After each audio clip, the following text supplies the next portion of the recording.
शिव आराधना का महापर्व सावन आज से शुरू। मंदिरों में गूंजे हर हर महादेव के जयकारे। हर सोमवार अलग अलग थीम पर सजाए जाएंगे शिवालय। मॉनसून सत्र से पहले साय कैबिनेट की अहम बैठक आज। विधानसभा में पेश होने वाले विधेयकों पर हो सकती है चर्चा। लग सकती है अहम प्रस्तावों पर मुहर। 14 जुलाई से शुरू होगा छत्तीसगढ़ विधानसभा का मॉनसून सत्र। स्थगन प्रस्ताव लाने की तैयारी में विपक्ष। 18 जुलाई तक चलेगा विधानसभा का मॉनसून सत्र। सीएम डॉक्टर मोहन यादव का उज्जैन दौरा आज। उज्जैन में स्थानीय कार्यक्रमों में सीएम करेंगे शिरकत। जनता को देंगे सौगात। महू के संगई में झोपड़ी में पढ़ने को मजबूर हुए बच्चे। केंद्रीय मंत्री सिंधिया ने लिया संज्ञान। कलेक्टर को दिए भवन निर्माण के निर्देश। आगरमालवा फिर एक बार लव जिहाद देखने को मिला। आरोपी पर बच्चों को जान से मारने की धमकी देकर दुष्कर्म और जबरन धर्मांतरण का लगा है आरोप। छत्तीसगढ़ आबकारी विभाग में सर्जरी के बाद नई पदस्थापना आदेश जारी। राजेश कुमार शर्मा होंगे रायपुर के उपायुक्त। बिलासपुर में केंद्रीय राज्य मंत्री तोखन साहू के काफिले को रोकने पर 15 के खिलाफ एफआईआर दर्ज। खराब सड़क को लेकर ग्रामीणों ने रोका था काफिला। रायपुर में डिलीवरी बॉय से मारपीट। सिद्धार्थ चौक पर बदमाशों ने पीटा। विवाद का वीडियो आया सामने। मध्य प्रदेश में भारी बारिश का अलर्ट जारी। 25 से ज्यादा जिलों में येलो अलर्ट। सिंगरौली शहडोल में बारिश का ऑरेंज अलर्ट किया गया जारी।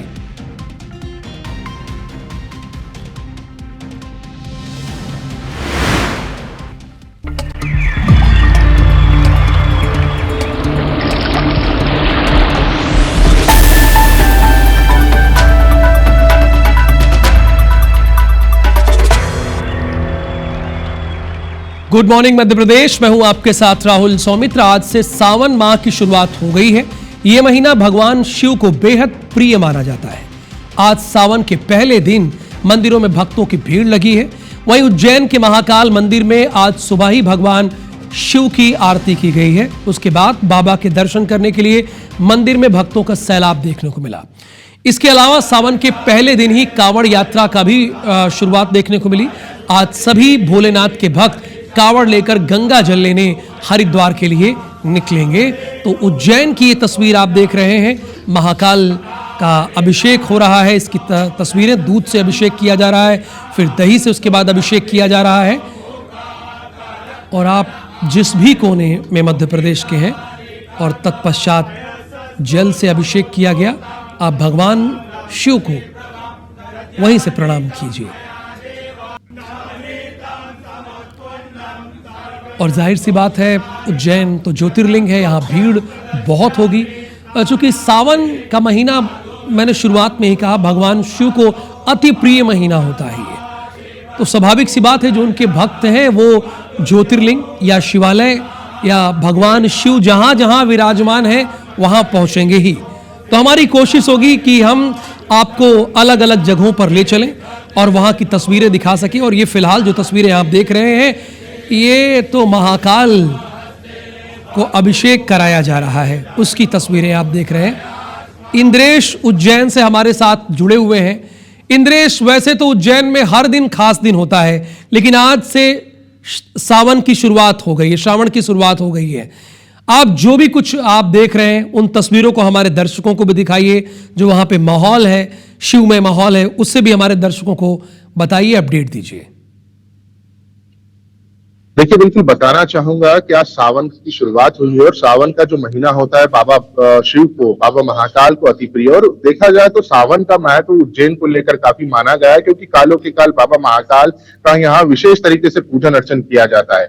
सावन का आज पहला दिन है और ऐसे में शुरुआती जो होती है प्रतिदिन बाबा महाकाल की भस्म आरती के साथ, यहाँ पे भस्म आरती के पहले जो विशेष पूजन अर्चन किया गया है। तो इसी के साथ में एक चीज मैं बताना चाहूंगा, जो भस्म आरती होती है वो अब सावन में इसका जो समय है, सोमवार के दिन जो उसको बदल दिया जाता है। जहां 3 बजे पट खुलते हैं, वहां 2:30 बजे के लगभग जो है सोमवार के दिन बाबा महाकाल के पट खुलेंगे और 3 बजे से जो है भस्म आरती शुरू होगी। ये जो नियम है ये सिर्फ सोमवार के लिए लागू रहेगा। लेकिन बस बात करें आज जो विशेष तरह की पूजा की, तो आज सावन का पहला दिन है। तो बाबा महाकाल को जो भस्म आरती के पहले पंचामृत, दूध और कई सारे सुगंधित उपद्रवियों के साथ केसर युक्त चंदन और उपद्रवियों के साथ बाबा महाकाल का श्रृंगार किया गया है। और देखा जा रहा है कि यहाँ पे अन्य दिनों की तुलना में जो है आज चलित रूप से भस्मारती, क्योंकि देखा जाए तो स्थायी रूप से भस्मारती बैठ के देखी जाती है, उसकी संख्या निर्धारित है, लेकिन जो चलित रूप से भस्मारती होती है उसमें आज काफी भीड़ देखने को मिली। और आप मेरे पीछे देख भी सकते हैं कि हजारों की संख्या में श्रद्धालु जो है दर्शन करके बाबा महाकाल के यहाँ से निकल रहे हैं। और आप देखेंगे देश विदेश से श्रद्धालु यहाँ आते हैं। और सावन का महीना, चूंकि यहाँ बारिश और हरा भरा मौसम रहता है और देखा जाए तो पूजन पाठ का भी काफी महत्व है, तो इसलिए कहा जाता है कि सावन का जो महीना है बाबा महाकाल को अति प्रिय है। और यहाँ पे जो पूजन पाठ करने से कहते हैं कि सावन के महीने में जो भगवान शिव की आराधना करता है उसके सभी कष्टों का निवारण होता है। इंद्रेश, मैं आपसे ये भी जानना चाहूंगा कि आज महाकाल की विशेष पूजा की जाती है सावन के महीने में, कैसे पूजा गई? मैं देख रहा हूं, अब अभिषेक की तस्वीरें लगातार देख रहा हूं। फिलहाल बहुत धन्यवाद। एक बार फिर से आपको भगवान शिव महाकाल की तस्वीरें हम दिखा रहे थे। आगे बढ़ेंगे खबरों में। इंदौर से अगली खबर है, हिंदू जागरण मंच के जिला संयोजक को धमकी मिली है। धोबी घाट पर दिए बयान के वीडियो पर धमकी मिली है।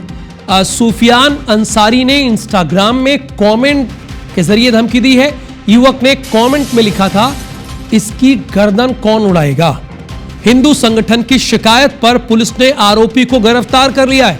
इंस्टाग्राम पर उसने लिखा था कि इसकी गर्दन कौन उड़ाएगा, और यह धमकी मिली है हिंदू जागरण मंच के जिला संयोजक को। असल में धोबी घाट पर उन्होंने एक बयान दिया था। सुफियान अंसारी ने इसके बाद इंस्टाग्राम पर एक कमेंट किया और उन्होंने लिखा कि लिखा है साहब कि इसकी गर्दन कौन उड़ाएगा, यानी हिंदू जागरण के जिला संयोजक को टैग करते हुए ये बात उन्होंने लिखी है। हिंदू संगठन ने इस बात की शिकायत की और जैसे ही इस बात की शिकायत हुई पुलिस ने आरोपी को यानी सुफियान को गिरफ्तार कर लिया है। अंशुल इस वक्त हमारे साथ फोन लाइन पे मौजूद है। अंशुल, ये तो खुलेआम चुनौती दे रहा है कि इसकी गर्दन कौन उड़ाएगा। क्या मामला था ये? धोबी घाट वाला मामला क्या है? चूंकि धोबी घाट के बाद जो बयान दिया गया उसी के बाद ये बॉल खड़ा हुआ है।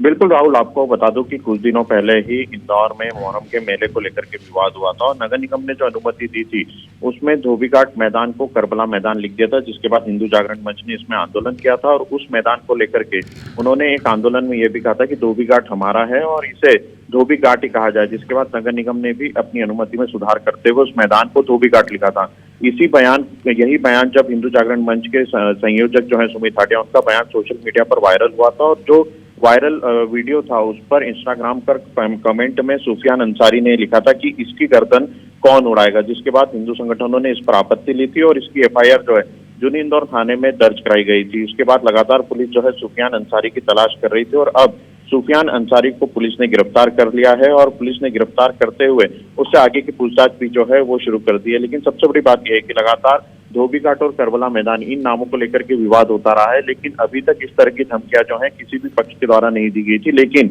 इस पक्ष के द्वारा एक सुफियान अंसारी नामक युवक के द्वारा यह धमकी सोशल मीडिया पर दी गई थी, जिसमें कि हिंदू संगठन के नेता की गर्दन उड़ाने तक की बात जो है उसके द्वारा कही गई थी, जिसके बाद इस पूरे मामले में हंगामा भी हुआ था। अब फिलहाल पुलिस ने आरोपी को गिरफ्तार कर लिया है और आगे आरोपी से पूछताछ जो है वो जूनी इंदौर थाना पुलिस के द्वारा यहाँ पर की जा रही है। जी राहुल, धन्यवाद अंशुल इस पूरी इंफॉर्मेशन के लिए। अब आपको इंदौर के बाद ग्वालियर लेकर चलेंगे। यहाँ शहर में बदमाशों का आतंक बढ़ता जा रहा है। बाइक सवार बदमाशों ने घर के बाहर फायरिंग की है। बाइक सवार बदमाशों ने ऐसा किया है, बदमाश 2 दिन से लगातार फायरिंग कर रहे हैं। बदमाशों की ये पूरी घटना वहां लगे एक सीसीटीवी कैमरे में रिकॉर्ड हो गई। पुलिस ने 3 बदमाशों के खिलाफ मामला दर्ज कर लिया है। सिरोल थाना क्षेत्र का मामला है। नासिर, ग्वालियर में तो बदमाशों के जो मन में आ रहा है वो कर रहे हैं। 2 दिन से लगातार फायरिंग हो रही है और पुलिस अब तक इन्हें पकड़ नहीं पाई। देखिए, ये पहला मामला नहीं है, लगातार इस तरह के मामलों में बहुत तेजी से इजाफा हो रहा है और यही वजह है शायद बदमाशों पर अंकुश नहीं है, इसलिए वो बेखौफ है और जिससे उनका कुछ विरोध है या जिनसे लड़ाई है वो उसको डराने धमकाने के लिए इस तरह की फायरिंग की घटनाओं को अंजाम दे रहे हैं। और ताजा मामला जैसा कि सिरौल थाना क्षेत्र का है, जहां पर एक युवक के घर पर एक बार नहीं 2 बार उन्होंने फायरिंग की घटना को अंजाम दिया है। हालांकि सीसीटीवी फुटेज सामने आने के बाद अब जो सिरौल थाना पुलिस है वो वीडियो के आधार पर उन बदमाशों को चिन्हित कर रही है और कार्रवाई करने की बात कर रही है। लेकिन सवाल यही है कि एक घटना हो तो चल जाए, लेकिन लगातार इस तरह की जो घटनाएं हैं ग्वालियर चंबल अंचल में देखें तो इजाफा बहुत तेजी से हो रहा है और लगातार इसको लेकर कोई पुलिस का कोई ठोस प्लान नहीं है बदमाशों को लेकर, और यही वजह है कि लगातार इन घटनाओं में तेजी से इजाफा भी हो रहा है। धन्यवाद नासिर इस जानकारी के लिए आपका। अब आपको आगर मालवा लेकर चलेंगे। ग्वालियर के बाद यहां लव जिहाद का मामला सामने आया है। महिला ने प्रॉपर्टी डीलर पर आरोप लगाया है, दुष्कर्म और जबरन धर्मांतरण का आरोप लगाया है। बच्चों को जान से मारने की धमकी देकर यह दुष्कर्म किया करता था, यानी बच्चों को जान से मारने की धमकी दिया करता था। कोतवाली थाना पुलिस केस दर्ज करके आरोपी की तलाश कर रही है। ये लव जिहाद का मामला आगर मालवा सामने आया, जहां पर महिला ने एक प्रॉपर्टी डीलर पर आरोप लगाया है। इस पर दुष्कर्म और जबरन धर्मांतरण का आरोप लगाया गया है। ये बच्चों को जान से मारने की धमकी देकर दुष्कर्म किया करता था। कोतवाली थाना पुलिस केस दर्ज कर रही है और आरोपी की तलाश कर रही है। दुर्गेश, क्या आरोपी के बारे में अभी कोई जानकारी हुई और बीएनएस की किन किन धाराओं पर इसके खिलाफ केस लिखा गया है? सबसे पहले तो इसमें क्या हुआ कि ये घटना पूरी 1 वर्ष पहले की है कि जब महिला काफी बेहद गरीब परिवार से जुड़ी हुई थी, तो ये नौकरी की तलाश में इस प्रॉपर्टी दलाल के पास पहुंच गई थी। अब जब प्रॉपर्टी ब्रोकर के पास गई तो इसने इसको 15,000 रुपए मासिक वेतन देने का लालच दिया। उस लालच में ये महिला उसके एक निर्माणाधीन आवास मकान था, उस ऑफिस में जाकर वो काम करने लगी। कुछ दिनों बाद उसने जब वेतन मांगा तो मना कर दी गई। तो इस प्रकार से ये जब प्रॉपर्टी डीलर उसको बार बार बोलने लगा कि तुम्हें मैं कमीशन दूंगा, और यहीं से उसने दुष्कर्म करना महिला के साथ चालू कर दिया। जबरन धर्मांतरण करवाने का दबाव बनाया गया। महिला को बार बार विवश किया गया कि तू मेरे साथ नमाज पढ़, तू मेरे से निकाह कर, मैं तुझे मेरी 2 पत्नियां हैं उनकी तरह बंगला बनाकर तुझे भी दूंगा। तो इन सब चीजों से जब वो महिला आहत हो गई और परेशान हो गई तो उसने 6 महीने पहले भी कोतवाली थाने पर आवेदन दिया था, लेकिन उस समय इसने दबाव बनाकर समझौता करवा लिया था। इसके बाद महिला कल परिजनों के साथ वापस कोतवाली थाने पहुंची और वहां पर उसने आवेदन दिया, और उसकी शिकायत पर कोतवाली पुलिस ने मामला संज्ञान में लेते हुए तत्काल आरोपी के विरुद्ध प्रकरण दर्ज किया, जिसमें जबरन धर्मांतरण लव जिहाद वाला मामला प्रकरण दर्ज किया गया है। अत्याचार हरिजन अत्याचार अधिनियम के अंतर्गत प्रकरण दर्ज किया गया है एवं विभिन्न प्रताड़नाओं की धाराओं के अंतर्गत और दुष्कर्म की धाराओं के अंतर्गत प्रकरण दर्ज किया गया है। आरोपी की तलाश की जा रही है। धन्यवाद आपका। मऊगंज से खबर यह है कि आटा चक्की में फंसने से एक महिला की जान चली गई है। ये मऊगंज से खबर है। आटा चक्की में महिला फंस गई, जिससे इसकी जान चली गई है। असल में आटा चक्की की बेल्ट में महिला के साड़ी का पल्लू फंस गया, जिसके बाद शरीर के कई टुकड़े हो गए महिला के। ये नई गढ़ी थाना क्षेत्र में ये आटा चक्की है, जहां पर महिला की साड़ी का पल्लू ये चक्की के बेल्ट में फंस गया और उसके बाद उसकी जान चली गई। गुना में नदी में डूबने से 2 बच्चों की जान चली गई है। खेलते खेलते नदी में डूबे हैं दोनों, जिसके बाद उनके शव बरामद कर लिए गए हैं। ये कुंभराज थाना क्षेत्र के खिजरा रामा गांव में ऐसा हुआ है, जहां पर नदी में डूबने से 2 बच्चों की जान चली गई है। ये नदी के किनारे खेल रहे थे और आप जानते हैं कि इस समय नदी और नाले तो उफान पर हैं। हालांकि दोनों के शव बरामद कर लिए गए हैं। कुंभराज थाना के पास ये नदी है, जहां पर ये दोनों बच्चे नदी के किनारे खेल रहे थे और अचानक नदी में डूबने से इनकी जान चली गई। नशे में लोगों से आज गाड़ी तेरा भाई चलाएगा, ये वाला डायलॉग तो आपने बहुत सुना होगा। नशे की हालत में ये कहा जाता है, लेकिन ग्वालियर रेलवे स्टेशन पर जो हुआ उससे सभी यात्री हैरान रह गए। रेलवे स्टेशन के प्लेटफॉर्म क्रमांक 1 पर एक युवक ने शराब के नशे में कार दौड़ा दी। प्लेटफॉर्म पर कार पहुंचते ही यात्रियों के बीच हड़कंप मच गई। बहुत स्वाभाविक सी बात है। आरपीएफ के जवानों ने युवक को पकड़कर कार को प्लेटफॉर्म से हटाया। पूछताछ में युवक ने बताया कि उसकी शराब पीने की आदत से नाराज होकर पत्नी लड़कर चली गई थी, इसलिए उसे रोकने के लिए वो आया था। फिलहाल युवक के खिलाफ रेलवे अधिनियम के तहत मामला लिख लिया गया है, दर्ज किया गया है। असल में ग्वालियर स्टेशन में इन दिनों रीडेवलपमेंट का काम चल रहा है।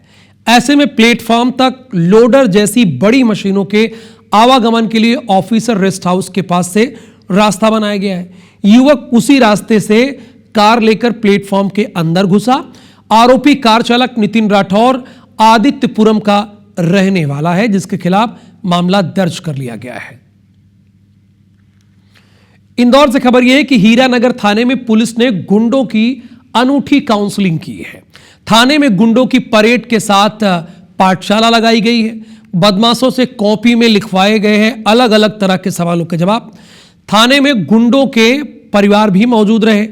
परिवार के सामने ही गुंडों ने अपराध ना करने की शपथ ली है।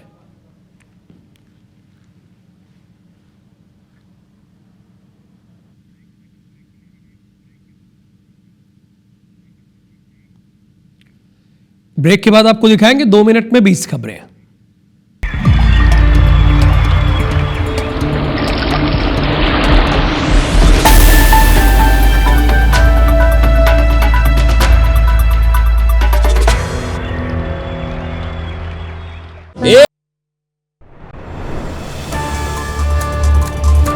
रायपुर में मंत्रालय महानदी भवन में आज साय कैबिनेट की बैठकों में विधानसभा पेश होने वाले विधेयकों पर चर्चा हो सकती है। 14 जुलाई से छत्तीसगढ़ विधानसभा का मानसून सत्र शुरू हो रहा है। विधानसभा के मानसून सत्र में 5 बैठकें होंगी। धमतरी में बदमाशों की गैंग के घर बाहर खड़ी गाड़ियों में तोड़फोड़ हुई। पुलिस ने 5 को गिरफ्तार किया है। कोंडागांव के पसंगी गांव में एक स्कूल बस को तेज रफ्तार वाहन ने टक्कर मार दी। 12 बच्चे घायल हो गए। कावरधा में 2 नाबालिग लड़कियां आकाशीय बिजली की चपेट में आ गई। एक की मौत, दोनों धान रोपाई करके घर आ रही थी।